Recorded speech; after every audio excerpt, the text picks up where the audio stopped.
आपको पानी वाले इशू पे एजाज साहब ने भी तज़किरा किया, तो वो दो तीन उनके बयानात हैं जिनको मैंने इकट्ठा किया और उससे भी उनकी इंतहा पसंद सोच का एक आपको रिफ्लेक्शन मिलेगी। दुनिया सारी में जो टेल एंड यूज़र होता है ना, उसका एक बुनियादी फंडामेंटल राइट है जो आप कभी भी कंप्रोमाइज़ नहीं करते। ये ग्लोबली कह लीजिए कि एक अंडरस्टैंडिंग इस इशू के ऊपर मौजूद है। पाकिस्तान और इंडिया के दरमियान एक उससे बढ़कर इंडस वाटर ट्रीटी भी मौजूद है, जो मैं पर्सनली मेरा ख्याल ये है कि उसमें हमने 3 ईस्टर्न रिवर्स मुकम्मल तौर पर इंडिया को दे के बहुत बड़ी फेवर की हुई है। वो बहुत अच्छी ट्रीटी नहीं है, लेकिन उस ट्रीटी के अंदर भी रहते हुए वेस्टर्न जो रिवर्स है उसके ऊपर हमारा राइट है, जो इंडिया अब डिनाई करने की कोशिश कर रहा है। उनके स्टेटमेंट सुनिए, फिर एजाज साहब आपसे रद्द-ए-अमल लूंगा।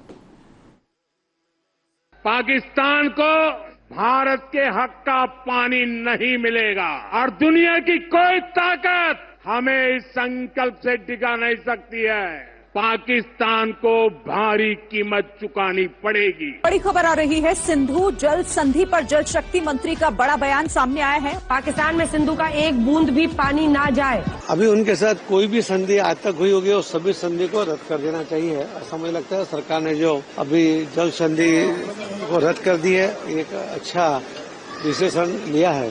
The Indus Waters Treaty is held in abeyance and will be continued to be held in abeyance.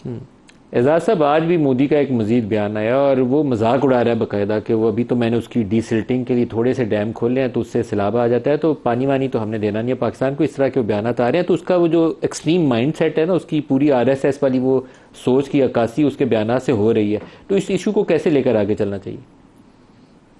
बहुत ही खतरनाक है ये जो मौजू है, क्योंकि पाकिस्तान ने भी कह दिया कि ये ऐलान जंग होगा अगर आपने हमारे पानी रोके या उनको डाइवर्ट किया। और ऐलान जंग का मतलब तो यही है कि पाकिस्तान की आवाम जो है 240 मिलियन लोगों को आप भूखा मारना चाहते हैं, तो ये तो फिर पाकिस्तान कुछ भी करेगा। लेकिन ये इतना खतरनाक है कि अगर खुदा ना खास्ता ये जंग छिड़ जाती है, हम उनके डैम तोड़ेंगे, वो हमारे डैम तोड़ेंगे, ये मामला जो है ना पता नहीं कहाँ जाकर रुकेगा। तो हिंदुस्तान को इस वक्त समझाने की जरूरत है, उनको दबाव बहरहाल डलवाना पड़ेगा इंटरनेशनली। पानी एकदम से तो रोक नहीं सकते, लेकिन पानी को मैनिपुलेट जरूर कर सकते हैं और पानी के लिए मुश्किलात कर सकते हैं। हमें साथ ही साथ कुछ कंजर्वेशन जो टेक्निक्स हैं वो भी इस्तेमाल करनी होगी। लेकिन ये मामला जो है हमें कानूनी लिहाज से भी और सियासी लिहाज से भी दुनिया के अंदर लेकर जाना होगा और उसको बड़ी शद्दोमत से करना पड़ेगा। ये कोई यानी हयात और मौत का खले मामला है। मैं इससे पहले सिर्फ ये भी कह दूं साहब कि जो शायद कियानी साहब तो मुझे यहाँ नजर नहीं आ रहे हैं स्क्रीन पे, तो वो भी बिल्कुल मैं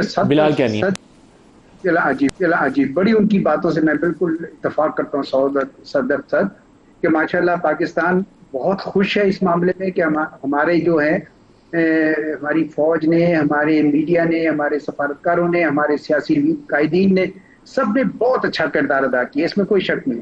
कुछ लोगों ने कहा कि जी भाई आप इतनी खुशियां क्यों मना रहे, मैं कहता हूँ ये भी अच्छा है, क्योंकि हिंदुस्तान को तो झूठ बताया जा रहा था ना कि वो जीत गए हैं, तो हमारी खुशियां देखकर उनको शायद अंदाजा हो रहा है कि नहीं हम शायद जीते नहीं, हमसे झूठ बोला जा रहा है। तो पाकिस्तान के लिए ये मामला अभी भी संगीन है, खुसूसन पानी के हवाले से।